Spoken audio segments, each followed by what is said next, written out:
जय श्री महाकाल दोस्तों। आज हम अब बहुपद पाठ 2 अध्याय 2 क्लास 10th का बहुपद के वस्तुनिष्ठ प्रश्न पढ़ेंगे।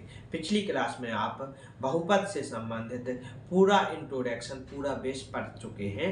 अब आप देखेंगे कि बहुपद से संबंधित कौन कौन से वस्तुनिष्ठ प्रश्न हैं जो हमारे पेपर में आएंगे और इन्हीं प्रश्नों में से हमारी बोर्ड एग्जाम में आएंगे। चलो देखते हैं। पहला प्रश्न है, एक घात वाले बहुपद को क्या कहते हैं। हमने आप लोगों को बताया है कि एक घात वाले बहुपद को क्या कहते हैं, रेखिक बहुपद कहते हैं। क्या कहते हैं, रेखिक बहुपद। आप लोगों को पता होना चाहिए कि एक घात वाले बहुपद को रेखिक बहुपद कहते हैं और दो घात वाले बहुपद को द्विघात बहुपद कहते हैं और त्रिघात बहुपद मतलब तीन घात वाले बहुपद को त्रिघात बहुपद कहते हैं। अब देखते हैं, P x square plus x plus 2 कितने पदीय है, मतलब इसमें कितने पद है, कितने पदीय बहुपद है। 1 2 3 त्रिपदी। कितना है जी, त्रिपदी बहुपद। एक चीज और आपको ध्यान देना, यदि बहुपद में एक पद है तो उसे एक पदी बहुपद कहते हैं, दो पद हैं तो उसे द्विपदी बहुपद कहते हैं और तीन पद हैं तो उसे क्या कहते हैं, त्रिपदी बहुपद कहते हैं।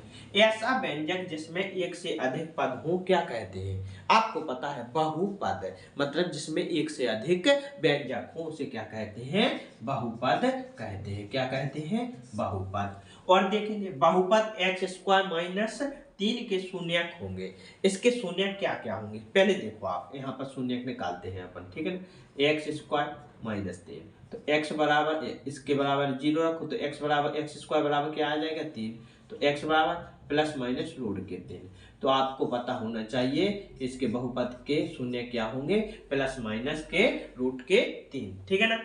रेखीय बहुपद ए एक्स प्लस बी का शून्यक है। आपको बताया था हमने कि इसका शून्यक क्या होगा, माइनस बी अपॉन ए, ध्यान रखना।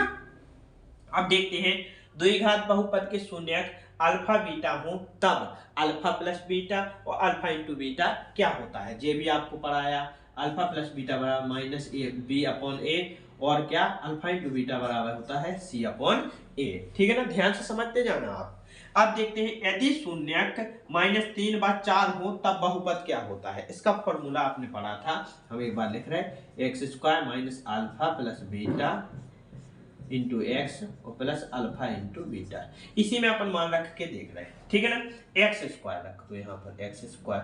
अब क्या है, माइनस अल्फा प्लस बीटा, इन दोनों को जोड़ो कितना आएगा, 1 आएगा, तो माइनस के एक्स प्लस के अल्फा इंटू बीटा 4 दिया 12, लेकिन 12 का क्या आएंगे माइनस के, तो माइनस के 12। तो बहुपद क्या आ गया, एक्स स्क्वायर माइनस एक्स और माइनस 12। अब देखते त्रिघात बहुपद के कितने शून्यक होंगे। हमने क्या बताया था कि जितनी घात होती है उतने ही शून्यक होते हैं। n घात वाले बहुपद के शून्य कितने होते हैं, n। इसी प्रकार त्रिघात बहुपद के शून्य कितने होंगे, 3। कितने होंगे, 3।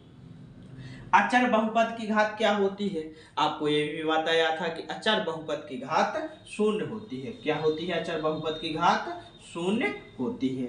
अब देखेंगे 3x की घात 3 में x क्यूब का गुणांक क्या है, मतलब x क्यूब में किसका गुणा है, 3 का। कितने का है, 3 का। एक और देखेंगे, दो बहुपदों का योग व अंतर क्या होता है। हमने आप लोगों को एक महत्वपूर्ण बिंदु बताया था कि दो बहुपदों का योग अंतर गुणा भाग एक बहुपद ही होता है। क्या होता है, एक बहुपद होता है, ठीक है ना। अब देखते हैं अपन, क्या वह बहुपद जिसमें एक पद हो, वह बहुपद जिसमें एक पद हो उसे क्या कहेंगे, एक पदी बहुपद। क्या कहेंगे, एक पदी बहुपद। ये बात समझ लो आप ध्यान से, यहां पर हम समझा रहे, यदि बहुपद में एक पद है, क्या एक पद हो तो क्या कहेंगे, एक पदी। क्या बोलेंगे, एक पदी। यदि दो पद हो, यदि बहुपद में दो पद हो तो उसे क्या बोलेंगे अपन, द्विपदीय। क्या बोलेंगे, द्विपदीय। और तीन पद हो तो उसे क्या बोलेंगे, तीन पद हो तो क्या बोलेंगे, त्रिपदीय। क्या बोलेंगे, त्रिपदीय। नहीं, यही बात समझ में आपको। जैसे एक पद है तो एक पदीय, दो पद है तो दो पदीय और तीन पद है तो त्रिपदीय। अच्छे से समझ में आ गया आप लोगों को। एक 12 ऑब्जेक्ट वस्तुनिष्ठ प्रश्न आपको अच्छे से याद कर लेने हैं, एक बार देख लो।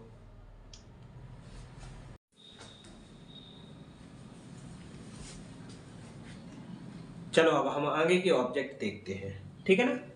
तो दो बहुपदों का गुणनफल होता है। हमने आपको बताया कि दो बहुपदों का जोड़ हो, घटाना हो, गुणा हो या भाग हो, क्या होता है, एक बहुपद ही होता है, एक बहुपद, ठीक है ना। और क्या है, बहुपद x square plus 4x plus 8 में शून्यकों का योग क्या है। हमने बताया था शून्यकों का योग का फॉर्मूला होता है अल्फा प्लस बीटा बराबर माइनस बी अपॉन ए। यहाँ पर बी देखो क्या है 4 और ये क्या है 1, तो माइनस के 4 आएगा। क्या आएगा, माइनस के 4। द्विघात बहुपद में अधिकतम शून्य कितने होते हैं। हमने आपको बताया था द्विघात बहुपद में अधिकतम शून्य 2 होते हैं, त्रिघात में 3 होते हैं और ऐसे चार घात वाले बहुपद में 4 होते हैं।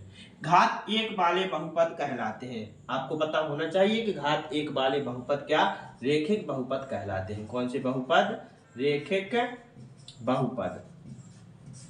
और देखते y की घात 3 minus 2y square minus √3y plus 2 में बहुपद की घात क्या है।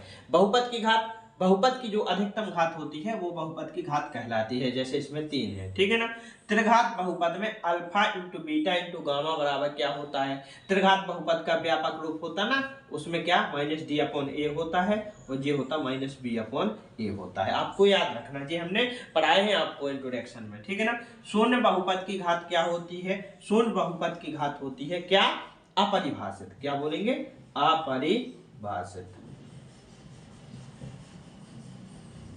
और अचर बहुपद की घात क्या होती है, शून्य होती है। n घात वाले बहुपद में कितने शून्यक होते हैं, n। कितने शून्यक होते हैं, n। भाज्य भाजक भागफल में संबंध का सूत्र, तो आपको सूत्र याद रखना, भाज्य बराबर भाजक गुना भागफल और प्लस के शेषफल, ठीक है। ये आपका फॉर्मूला है। अब देखते क्या, मूल बिंदु के निर्देशांक क्या होते हैं। आपको अभी पढ़ाया था हमने कि मूल बिंदु के निर्देशांक 0 और 0 होते हैं। त्रिघात बहुपद का उदाहरण कोई भी लिख सकते, x की घात 3 प्लस 5x प्लस 7, ये त्रिघात बहुपद का एक उदाहरण हो गया।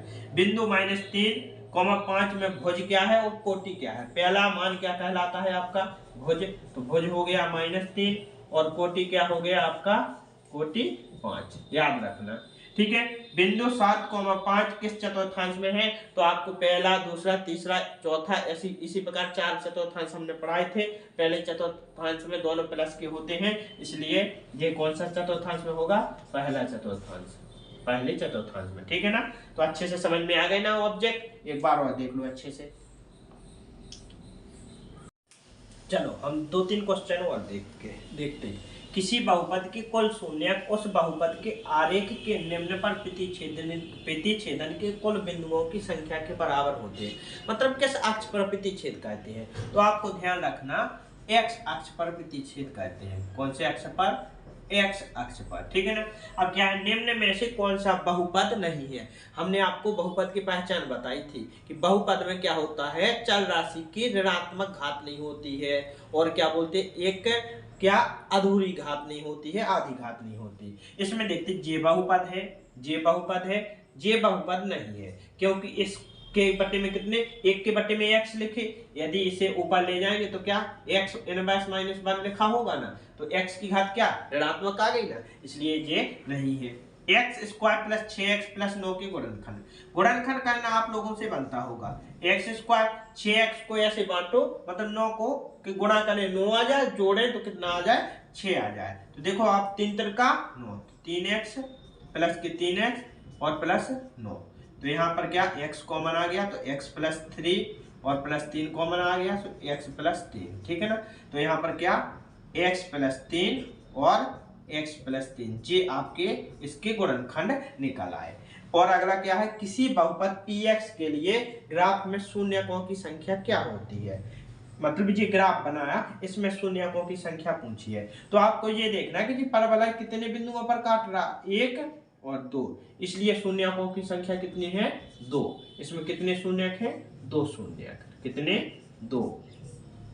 अब देखते, यदि बहुपद की घात 5 है तो शून्यक होंगे। यदि बहुपद की घात कितनी है, 5, तो शून्यक कितने होंगे, 5। हमने क्योंकि आप लोगों को बताया था कि n घात वाले बहुपद में शून्यकों की संख्या कितनी होती है, n होती है। ऐसे ही वस्तुनिष्ठ प्रश्न पढ़ने के लिए आपको चैनल को सब्सक्राइब कर लीजिए और ध्यान से पढ़िए। ठीक है ना।